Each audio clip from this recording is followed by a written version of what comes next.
Bé, en primer lloc, dir que aquesta proposició és directament un atac a la memòria històrica del nostre país. De fet, em sembla insultant, i encara més després d'haver vist l'explicació que s'ha fet per part del Partit Popular. De totes maneres, no ens sorprèn, no?, amb el caràcter demofòbic que denota aquest partit i amb la intolerància real i explícita cap a la memòria històrica, no?, i la història del nostre país.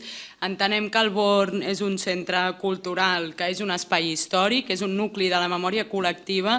El que passa és que és un nucli de la memòria col·lectiva d'aquells que van ser vençuts, no? I aleshores, com que s'explica normalment la història des d'una perspectiva dels vencedors, en el moment en què s'explica des d'una perspectiva dels vençuts, això no agrada i, per tant, s'ha de clausurar, que em sembla bastant greu la paraula clausurar, i s'ha de tapar tota aquesta realitat. Entenem doncs, que posem en valor, de fet, la feina que es fa de difusió de la cultura i de la memòria històrica tant per la ciutat de Barcelona com pel conjunt del territori.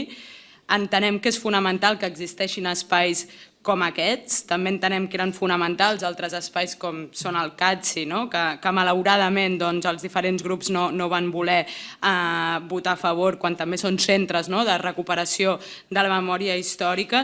I pel que fa concretament a l'exposició de Fins a aconseguir-ho, el setge del 1714, aquesta exposició explica la brutal repressió que es va viure a la ciutat de Barcelona, en aquell espai concret. Creiem que és fonamental que això sigui explicat, que això tothom ho pugui conèixer.